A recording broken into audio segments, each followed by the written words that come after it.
So friends, today we will discuss about yoga and yoga sutras, different types of yogas. What exactly is yoga and what is the science behind it? And what are the teachings of the masters with respect to yoga? So get your pen, book, everything ready, and it is very important you write down, because when you're writing down, and then you have an opportunity to refer again, so there is a deeper understanding. So first of all, what is yoga? Yoga simply means union. Union. If you are in union, that is yoga. It's as simple as that. The literal translation of yoga means union. Now we hear there are many yogas. And what are those yogas? So anything you are in union with,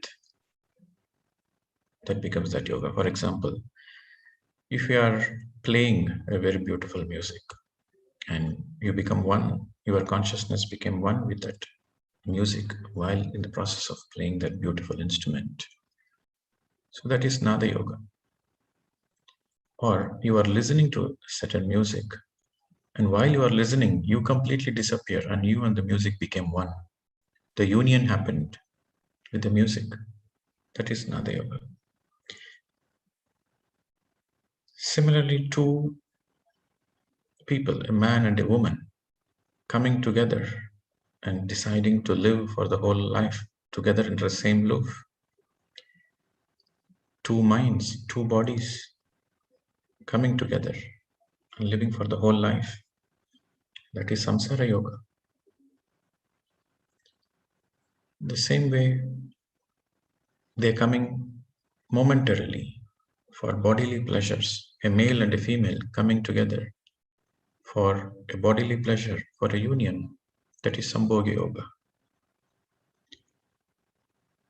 If you are in union with your own physical body, that is Hatha Yoga.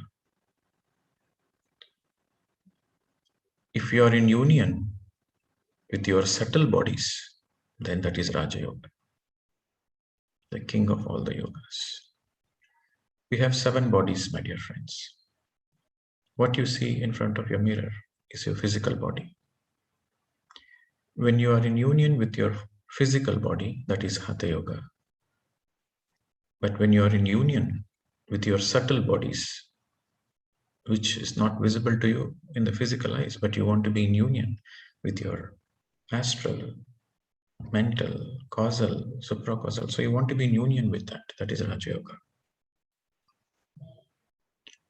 If you want to be in union with the work you are doing, any kind of work you are doing, you want to be in union with your work, you become one with your work. That is Karma Yoga.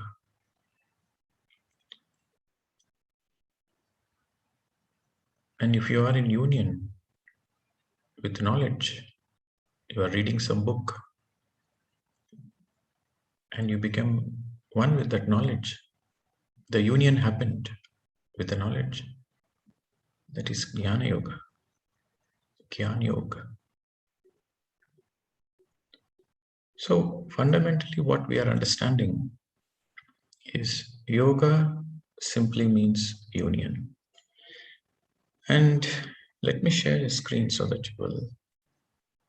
you're also able to see.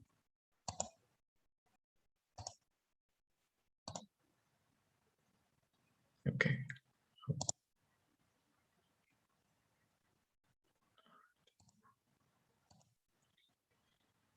So these are the types of yogas. And finally, Bhakti Yoga. It is in the Bhakti Yoga many people have misunderstanding. People think Bhakti Yoga means rituals, going to the temples, prayers, praying to God, worshipping God, making a deal with God. No, this is not Bhakti Yoga. Bhakti Yoga happens in the final stages of enlightenment. In other words, only when you are enlightened, you are in Bhakti Yoga. Bhakti Yoga means there is no me and mine there. You are in union with the whole of the creation. You are in union with your higher self.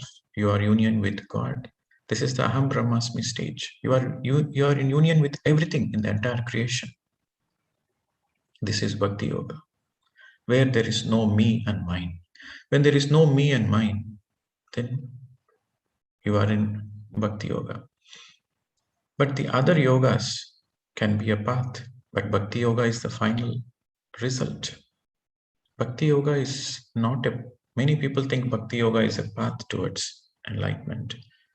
But Bhakti Yoga happens. Bhakti Yoga happens in enlightenment. Okay. And why Raja Yoga is being emphasized in our Indian tradition, even though we have Karma Yoga, Jnana Yoga, Raja Yoga. Raja Yoga has been emphasized. Why? Raja Yoga, Raja means king. Raja Yoga means king of all the yogas. So it is the Raja Yoga which is going to take you from ignorance, from darkness to light, to bliss, enlightenment. So the shift of the consciousness is through Raja Yoga. That is why it is called Raja Yoga. Now, why this yoga? Why fundamentally we need yoga? What yoga gives us? Yoga fundamentally gives us happiness, union. Any kind of union gives us happiness, my dear friends. You practice any yoga, it naturally leads to happiness. So, happiness is the outcome of any yoga, whether it is Nada Yoga, you are becoming one with the music, or you become one with an opposite sex, or you have become one with the knowledge, you have one with the breath, you have been one with the work. Anything leads to happiness. It naturally leads to happiness. That is the beauty of yoga. And now let us discuss a little bit about sthitis. What are sthitis? Gunas.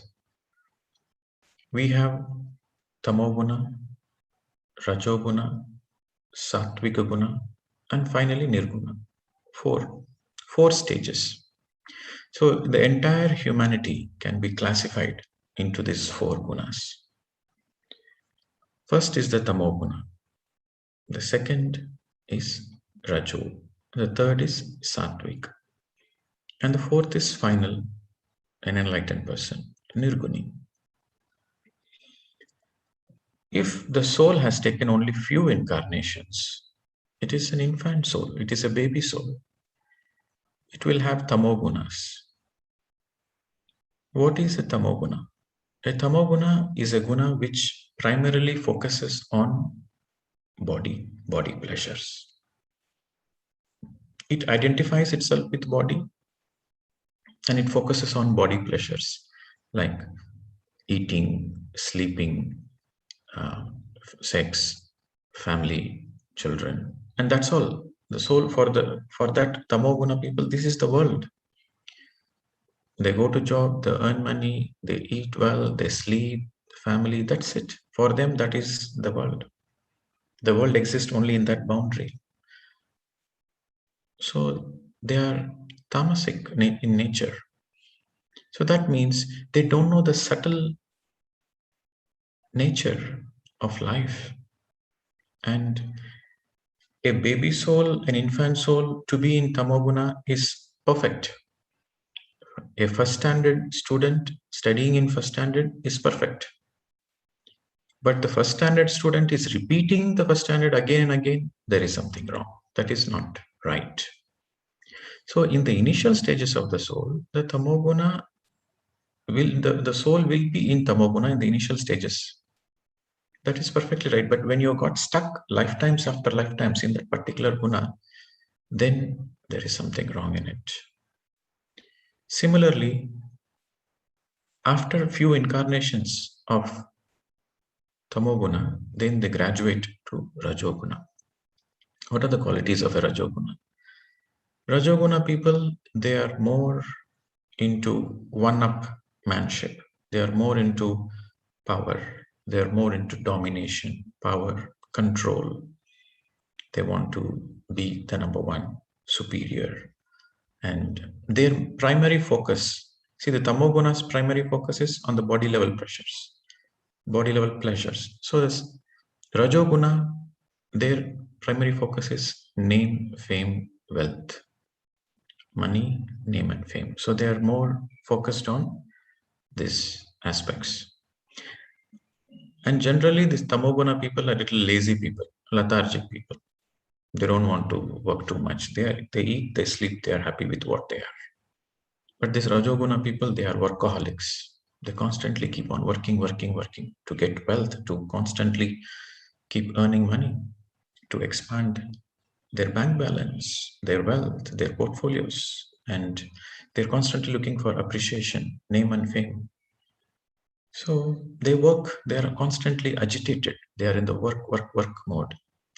And they are very good manipulators. They manipulate a lot of things so that they get what they want. This is Rajasic in nature. This is Rajoguna. And this Tamoguna and Rajoguna people, they eat that kind of foods. Tamasic food, Rajasic. What is Tamasic and Rajasic? The food which is very dead. They eat meat, dead food. So for the person who is in graduating from a baby soul, infant soul, and he graduates to a young soul. So baby soul, infant and baby, they come under Tamoguna. Young soul, they come under Rajoguna. So they live few incarnations, few lifetimes, they take few lifetimes in that guna, which is perfect. But if they are stuck again and again, in every lifetime they are stuck in that guna, then there is something wrong. Then let us understand Satvika guna. So after many incarnations, then the soul graduates to a mature soul.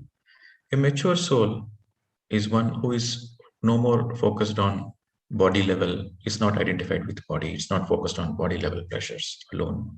It is not focused on name and fame. It is no more interested in that. It wants something else. It wants subtle happiness. It wants to look for greater happiness. So how the soul graduation happens is because the soul is longing for happiness. So they want more happiness. First, they are in the body level happiness, then they graduate into the mind level, intellectual level, and then they graduate further. They're looking for further more happiness. So they become mature people. Now they are more interested, instead of name, fame, wealth, money, bank balance. So they are more interested in fine arts, in music, in sports, in crafts. So they are more focused on this fine arts. So this is Satvika Guna people. And these Satvika Guna people, they don't do bad karmas. They are very conscious. They don't want to do bad karmas. For the first time, their food becomes sattvic, pure. They eat vegetarian food, and they focus on good karmas. They don't want to do any bad karmas. But in Tamoguna and Rajoguna, eventually, because they are focused on body level pleasures and name and fame, so eventually they will do more bad karmas in those lifetimes. So Tamoguna, Rajoguna, they will do more bad karmas. In Satvika Guna, they will stop the bad karmas and they will start doing good karmas. So finally, to become a Nirguni, that is the fourth stage. So after coming into Satvika Guna, the person will start first into fine arts, crafts, and then they want to look for greater happiness. Then they go for service, physical service. Okay, they will build bridges, schools, they will help with all the physical support. They want to help the people who are in physical need. So with that, they graduate to the old soul. And after that, in spite of that, they are still not happy in their life. They're not 100% happy in their life. Yes, they're getting some happiness with the service, they're getting some joy, but they're still not 100%. So then they get into meditation, Raja Yoga. And once Raja Yoga comes into their life, then they become Nirguni.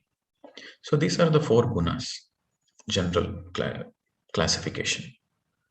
Now here, person who is stuck in tamoguna, for them, hatha yoga and karma yoga helps them a lot to come out of that. To come out of that tamoguna nature, hatha yoga and karma yoga helps them. Because they are lazy and lethargic people. And this hatha yoga gives them a certain activity towards the body. They become a little active. And it gives this hatha yoga helps you to shape up your body. And hatha yoga also builds immunity. If you want a good body shape and you want good immunity towards your physical body, then hatha yoga helps. And similarly, the karma yoga helps them to be more focused on the work, and they will not be lazy and lethargic. So karma yoga and hatha yoga helps in coming out of that tamoguna, to overcome that tamoguna nature. And for a rajoguna person, for the person who is constantly agitated, constantly going behind outer name and fame, and so he's a very disturbed person. So he needs peace of mind.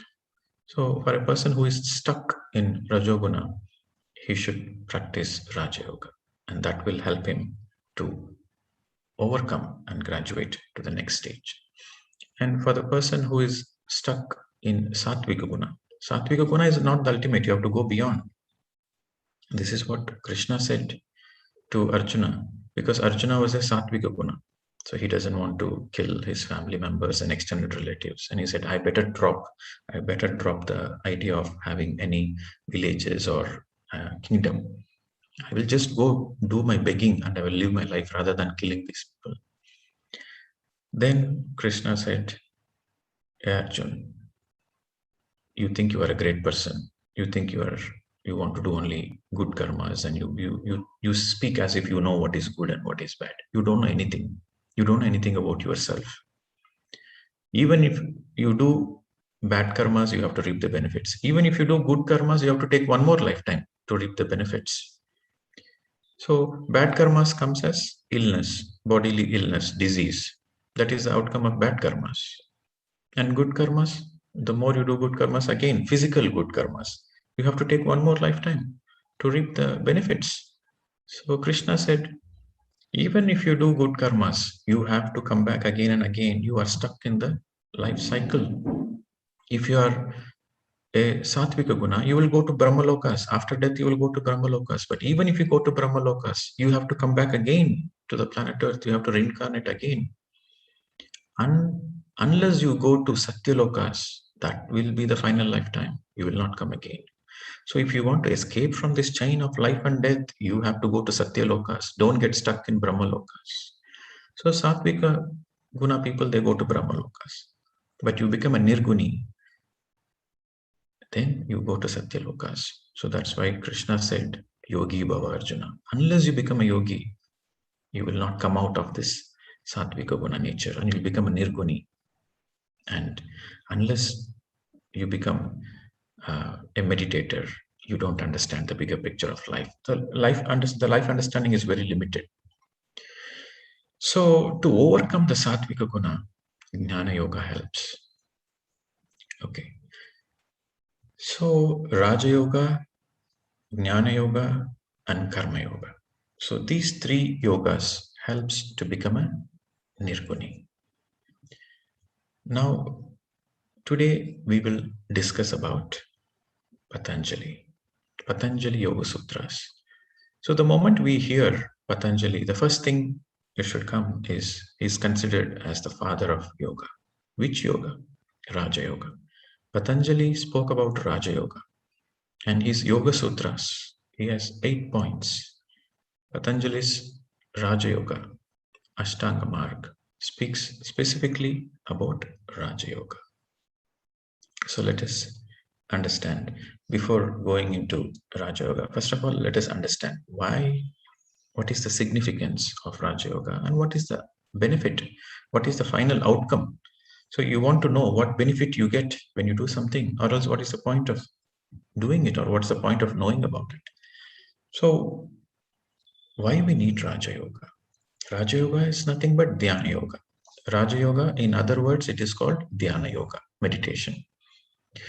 So when you are practicing Raja Yoga, there is a natural friendship with all the living beings. You become non-killing, you become non-violent, you become friendly with all the living beings. That is the number one. And number two, you start working on your own self-mastery. So what is self-mastery? When you say, okay, this is a self-transformation program. So this self-transformation program, through this self-transformation program, there is self-mastery. So what is self-mastery? How do we understand the self-mastery? See, our thoughts, what are we? We are defined by our thoughts, our words, and our deeds. Combined is us. So if you say, who are you? How do I understand you? So you can understand a person based on his thought patterns, based on his words, and based on his actions. So your thoughts, your words, and your actions define you, my dear friends. So working on yourself means you are working on your thoughts. You are working on your thought patterns. You are working on your words. You are working on your speech. And you are working on your actions, karmas. So self-mastery eventually happens in Raja Yoga. And finally, God realization. Aham Brahmasmi stage. I am God. And everybody around me is God. This is aham. Aham means the essence of me. People understand aham means me. It's not like I am God. No, aham means the essence of me is God. The essence of me is the creation. And it is the same essence in the whole of the creation. So I am the essence of God, and every living being is also an essence of God.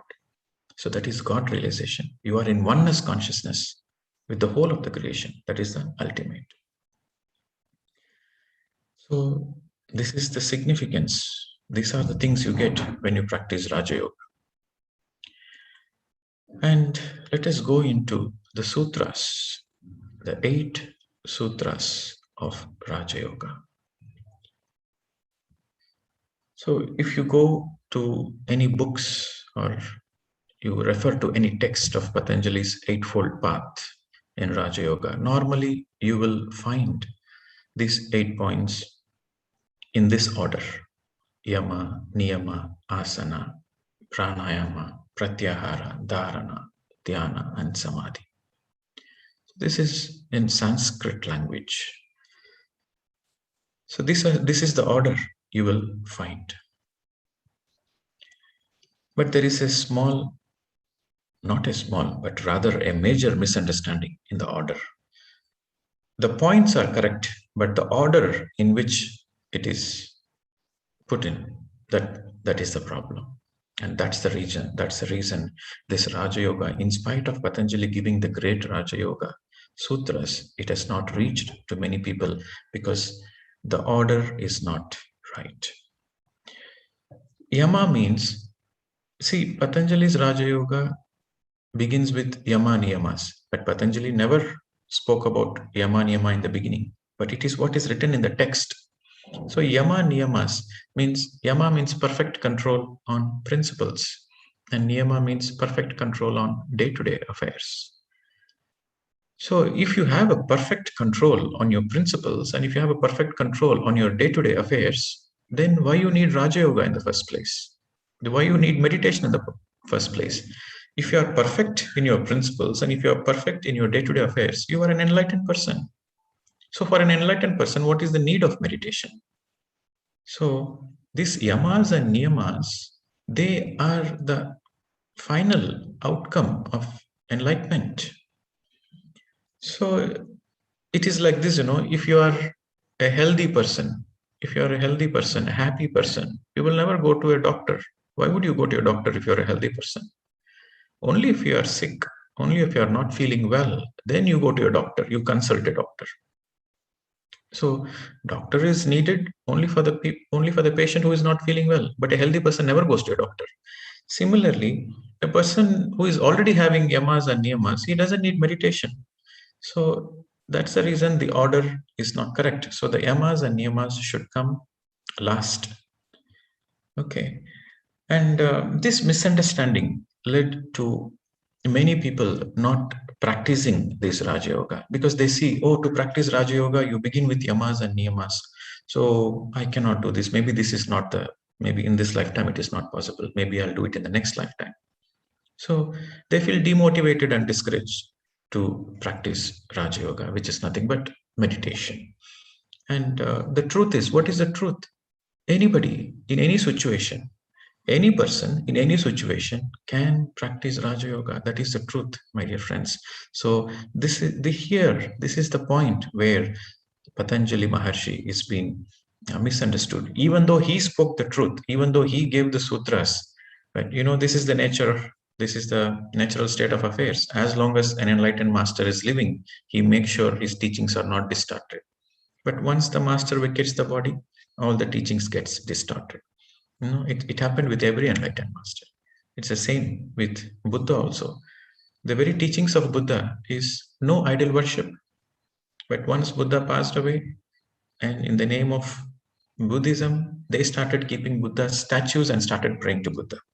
So this is the irony. This is the sad state of affairs.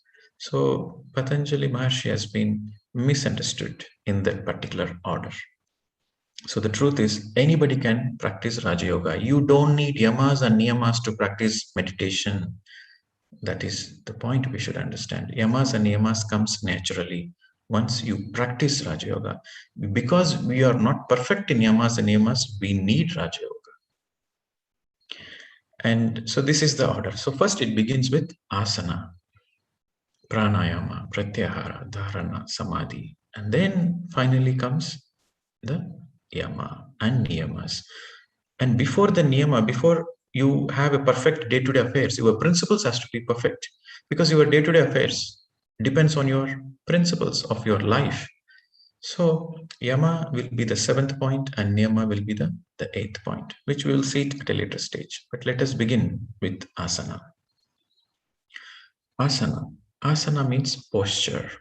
Okay, so here Patanjali is giving the steps for Raja Yoga, which is Dhyana Yoga, which is nothing but meditation. So asana should be Sukhasana, no complicated postures. Okay, so Patanjali ruled out all the complicated postures. Hatha Yoga is for Hatha Yogic practices, for the body level benefits, but Raja Yoga is for the soul. Raja Yoga is for enlightenment. It has nothing to do with body. So when it comes to Raja Yoga, all the Hatha Yogic practices are insignificant. So first, asana. Asana should be Sukhasana, comfortable posture, and where you are able to sit for 2 hours, 3 hours, 4 hours, 5 hours. You should be able to sit comfortably in the body without moving the body, without feeling disturbance in the body. You should be able to sit comfortably. This is the very first step. See, in this first step, meditation is not yet there. You have not entered into meditation, but the first step is the preparation. Okay, so in the first step, you are just closing the eyes and sitting comfortably. Sitting comfortably, that's all. It comes with practice. If you are not comfortable, if you are not used to sitting for 2 hours, 3 hours in a still posture, then meditation doesn't happen, because your awareness is still on the body level. You keep on moving, you feel fidgeting, and so you cannot go to the Raja Yoga level. So first it begins with the first step, and the most important step is asana. It should be Sukhasana, my dear friends. You should be able to, your body should be comfortable, relaxed, and still.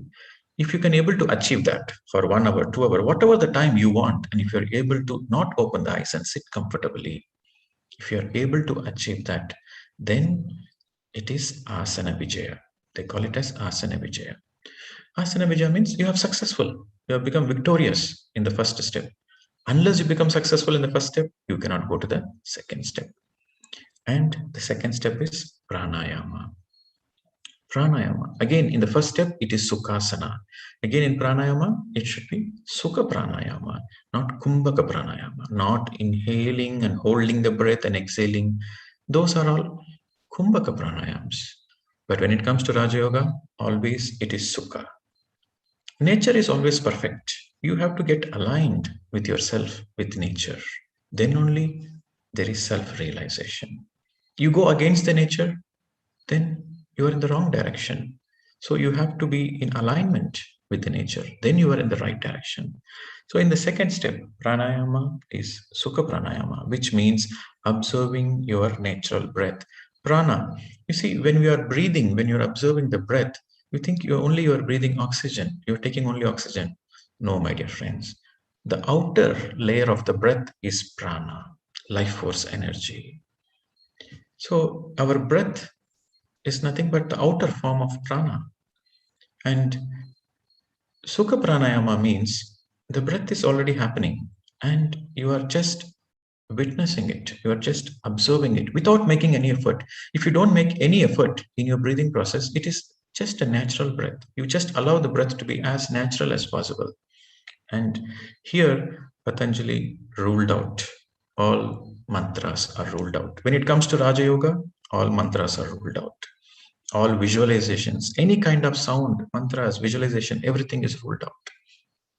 Only breath and no manipulation.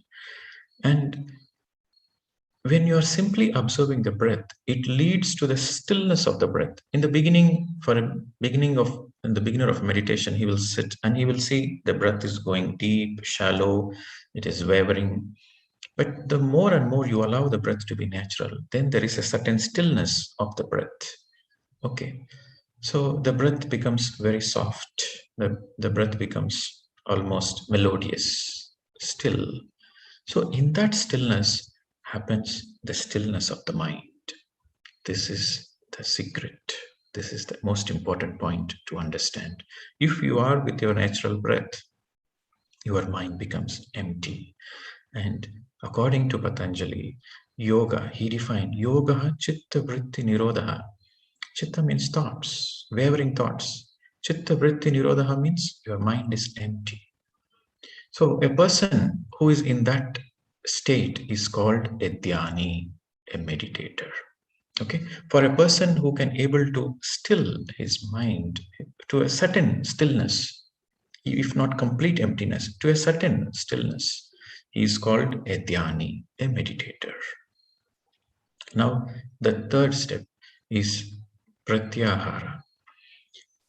Ahara means food. Here he was referring to the food for the senses.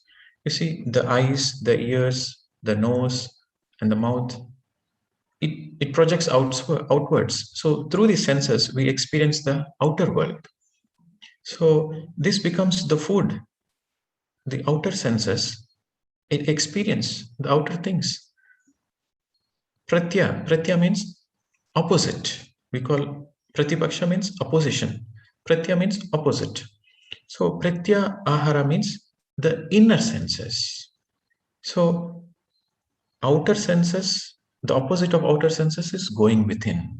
So the inner journey begins.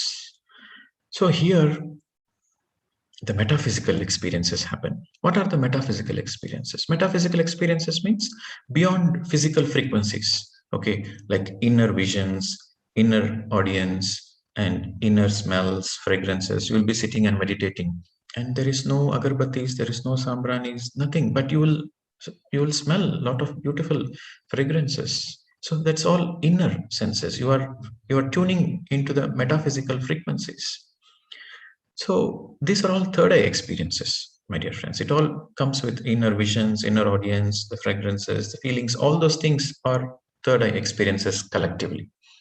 So before this experience happens, your etheric body cleansing should happen. So that means the cosmic energy should heal your etheric body, the second body, the energy body. So once the etheric cleansing happens, what we call Nadi Mandala Shuddhi.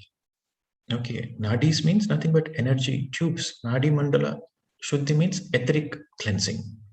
So before you can experience these subtle frequencies, once you get into the empty mind state, in the previous step, in the Sukhamaya Pranayama, you get into the empty mind state.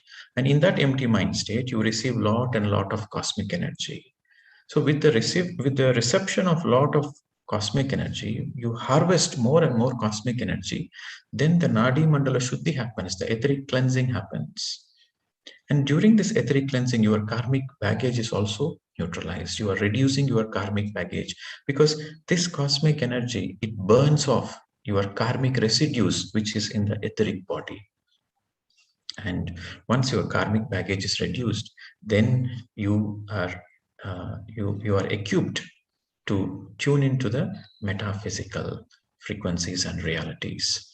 So a person who opened his third eye and who can able to experience the metaphysical experiences, he is called a yogi. In this stage, he is called a yogi. So this is pratyahara. And then the next step is dharana. Dharana means focus, concentration. Now, in the previous stage, he has got so many experiences. He can see so many visions.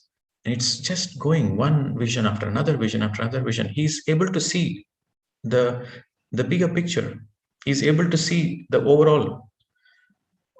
Now, in this dharana stage, he's focusing, like in your camera.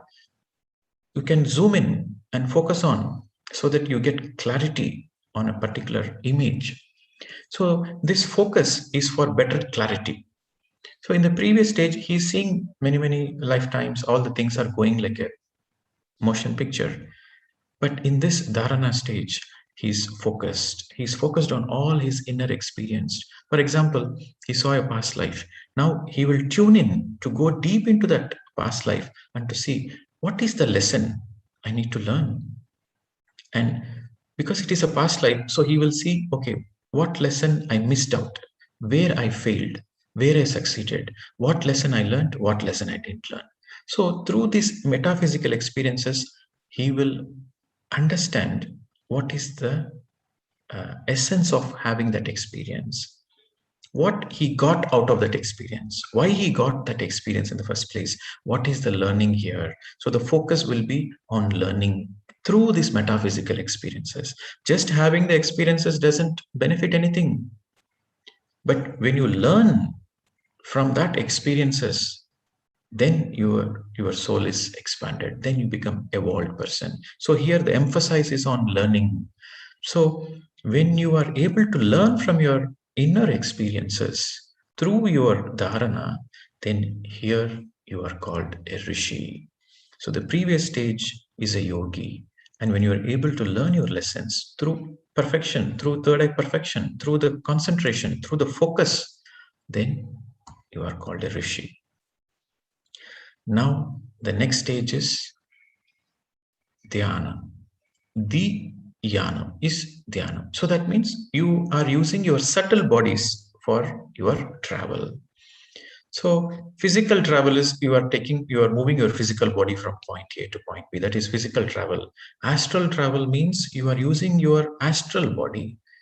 Okay, so we have 7 bodies. The first is physical body. The second is etheric body. The third is astral body. The fourth is mental body. The fifth is causal body. The sixth is buddhic body. And the seventh is nirvanic body. So we are 7-bodied system. What you see in your mirror is only the physical body. So during this meditation, because of the inflow of a lot of cosmic energy, your astral body also receives a lot of energy. And once it gets sufficient amount of cosmic energy, then the astral body comes out of the physical body and it will go through the astral travel. In our sleep, every day in our sleep, we go through the astral travel. Every day in sleep, the body comes out, the astral body comes out, and it will have astral experiences, which is nothing but dream. Our dream experiences are nothing but astral experiences. The experiences of the dream you got is through your astral body. But in the sleep, in the dreams, it is unconscious astral travel. But in Raja Yoga, in meditation, it is conscious astral travel, my dear friends. And only around 80% of the energy comes out. 80% of the astral body comes out. 20% still remains inside the physical body. So this is a great experience, this astral travel. And when you go through this astral travel for the first time, you realize you are not the body, but you are having a body. So for the first time, you realize that there is no death. This is a great enlightening experience. And you also realize there are many realities, there are many dimensions. You can go to other star systems. You can go anywhere you want with that astral body. So this is a great enlightening experience. And in this stage, you are called a Rajarshi or a Maharshi. Okay. So this is dhyana. And the next is samadhi. With more and more and more meditation, here you reach a samadhi stage. Samadhi, we have discussed before. A samadhi is a stage where there is complete clarity. You have all samadhanas, you have all answers. You have all answers for your entire life. Whatever the questions you have regarding your life and also the life around you, you are complete. There is a crystal clear clarity about the whole of the creation. So that is samadhi sthiti. In that sthiti, you are complete. You are 100% full, crystal clear clarity. You become a pure witness in that. The mind is no more there. It's only a pure witness and a pure understanding. Samadhi sthiti is understanding sthiti. Okay. And here there are no vikalpas. Vikalpas means doubt. Before you, in the samadhi sthiti, there are two stages. Savikalpa samadhi and nirvikalpa samadhi. Savikalpa samadhi means you got answers, but still some doubts exist. Nirvikalpa samadhi means absolutely no doubts whatsoever, 100% clear. So this is the samadhi sthiti. And a person who is in that sthiti is called a Brahmarshi. Brahma is creation. Brahma Rishi means a rishi who understands the whole of the creation. That is Brahmarshi. So after this stage, the natural outcome is you will have certain yamas and niyamas. There are 5 yamas and there are 5 niyamas. Again, yamas means perfect control on principles. What principles you have on your life, in your life? What is your understanding of life? Based on that, you are having certain principles, ethics, your principles. So yamas, there are 5 yamas. Let us discuss one by one. So the first is ahimsa. So you are no more interested in violence, no killing. No, you become a peaceful person, a beautiful person. You are in tune with the nature. So ahimsa becomes your very quality. And satya, you will always speak the truth. This is very, very important. It is not so easy to open the mouth and always speak the truth, but that becomes your natural principle of life after when you practice this Raja Yoga, after you got enlightened, then that becomes one of your principles. Then brahmacharya. Brahmacharya means, people misunderstand brahmacharya means not getting married and being single. That is not brahmacharya. Brahmacharya means a person who is always living in the consciousness, I am not the body, I am Atma. A person who always lives his life constantly reminding himself that I am the Atma, I am the Atma, and I am not the body. So his actions will reflect that understanding. So that is brahmacharya. So he's always in the soul consciousness. Okay. And next, asteya. Asteya means the person he understands he's a very unique, beautiful person. He's a very unique person. There is no person like him ever on the creation, before him or after him. He's such a unique masterpiece. So he will realize his own uniqueness. So there is no comparison with another person. Everybody is unique. Every single person is unique, and every single person is beautiful. Every single person is a great person. Every single person is a creation of God. So when you have this understanding, there is no comparison. And when there is no comparison, there is no competition and there is no jealousy. So this is the principle. This is the quality, asteya. Asteya means no comparison, no jealousy. And aparigraha. Aparigraha means this quality, the people with this quality, they will take whatever is needed for their survival. This minimum, bare minimum, they will keep it for themselves. And the rest of the resources, whatever they have, they constantly want to help others. They want to help the whole of the mankind. They will take very little for themselves, but their focus is on giving, giving, giving, taking care of others, helping others. So their focus is on the welfare of the whole of the society and the humankind and the whole of the planet Earth. So this becomes one of their yamas, principles. So these are the 5 principles of an enlightened person. Let us recap: ahimsa, satya, brahmacharyam, asteya, aparigraha. So these are the natural qualities. You don't need to focus and then start imbibing. These qualities will become naturally part of you. And in the beginning, these qualities will have, you have certain qualities, but the perfection is needed. You need to focus on these qualities are there, but the perfection has to be there. So with this understanding of Patanjali Yoga Sutras, what are we focusing on? We already know meditation. We already are doing meditation. Every day in our life, we are closing the eyes, we are observing the breath, we are already in Raja Yoga. But what is that we are learning from Patanjali Yoga Sutras is these yamas, my dear friends. We all have yamas, but the perfection needs to be there. So our focus, today's understanding in today's session, in today's understanding of Patanjali Maharshi, so we have to focus on the yamas and niyamas. We already have yamas and niyamas, but the fine tuning is needed, the perfection is needed. This is the great gift Patanjali has given us. So we have to be very much focused on non-violence, absolutely no violence towards our family members, no violence towards women, children, okay, and no violence towards other living beings, and no killing.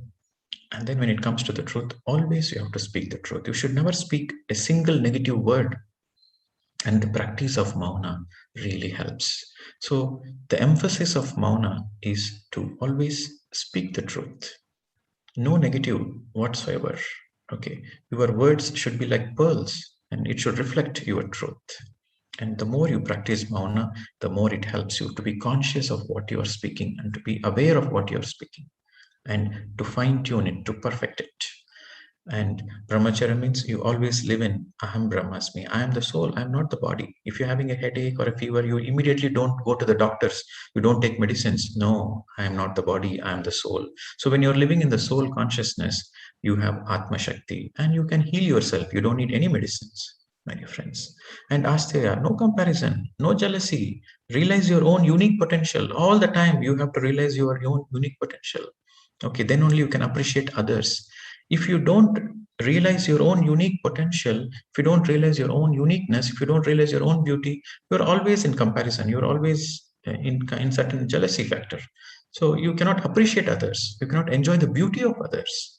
Okay. So aparigraha finally means you are not focused on, you are not 100% focused on you. There is no selfishness. You become selfless.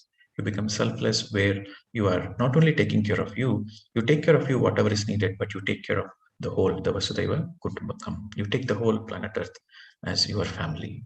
So these are the principles, my dear friends. Now let us go to niyamas. Niyamas are perfect control on day-to-day affairs. So your day-to-day affairs depends on your principles. So now let us see what are the day-to-day affairs. What are the niyamas? The first point is saucha, means cleanliness. Naturally, you want to keep yourself clean. You take shower 2 times a day. You want to cleanse your aura. And you always want to wear clean clothes, proper, clean, ironed clothes.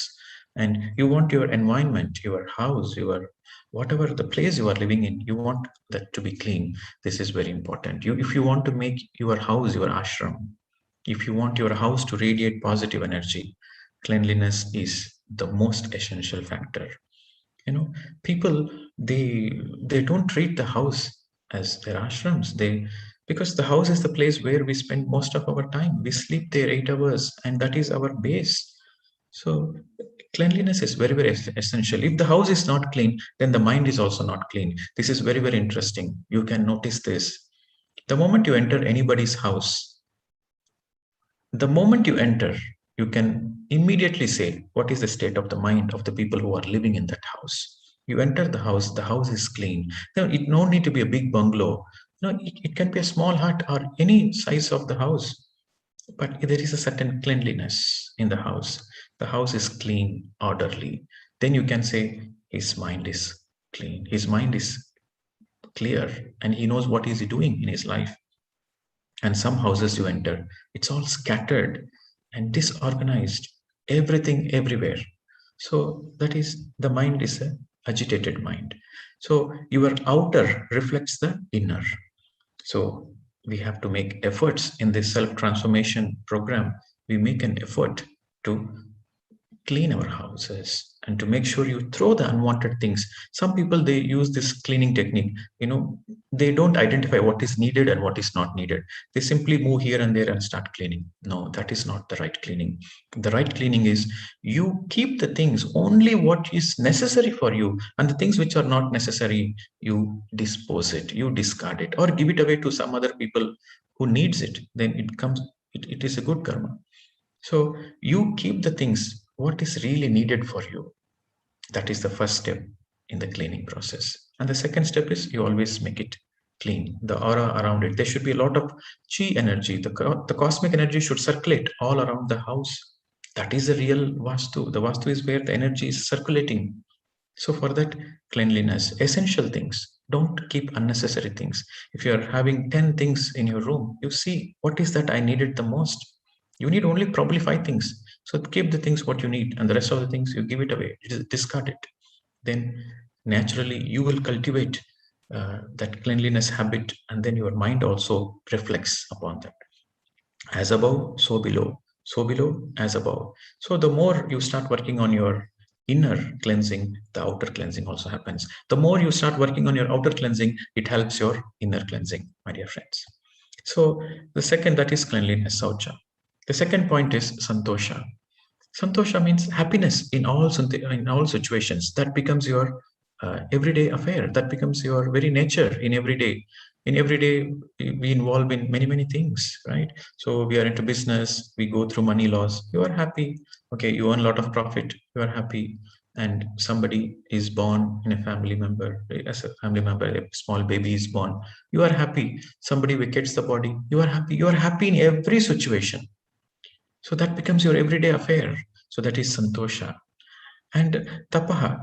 Tapaha means the body needs are reduced, right? The sleep requirements reduce. The more and more you do meditation, the more less you sleep. And the more you do meditation, the more you practice mauna, you don't waste energy. So your hunger also reduces. And the people who are in this tapaha, that means if they want, they can enjoy a lavish meal. But if there is no meal, they are happy. They happily go through the detox process. If there is a meal, they will enjoy the meal. If there is no meal, they are still happy. So their body is listening to them. They also become sensitive to the body, and also they become perfect masters of the body needs, sleep, hunger, all those things. They mastered it. That is tapaha. And swadhyaya. Swadhyaya means reading books, reading right spiritual books. Swa Adhyaya. When you read the books, you study. It is a self-study. When you are reading the books, you are studying yourself. It helps in your self-study. That is Swadhyaya.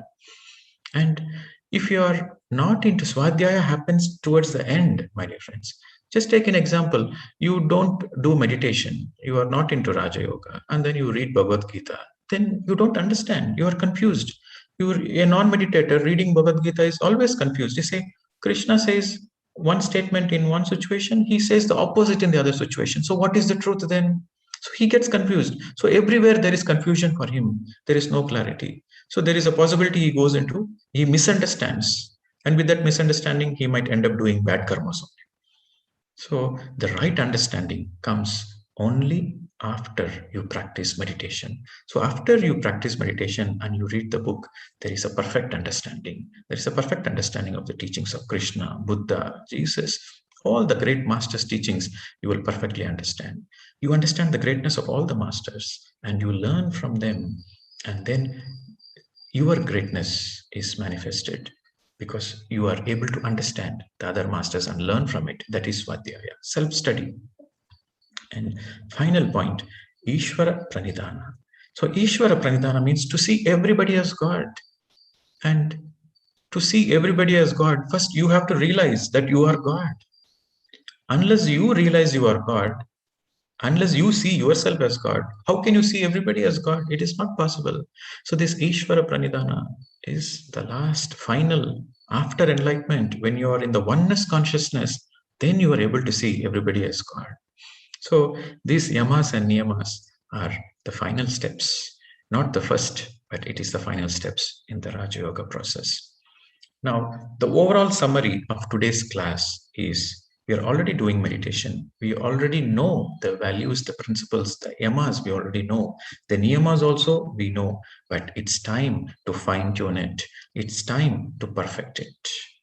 So through this Patanjali Raja Yoga, it's an opportunity for the practitioners of meditation. It's for the practitioner of Raja Yoga to fine tune. So in the beginning, the yamas and niyamas will not be perfect, but it takes few lifetimes. It takes time to perfect it.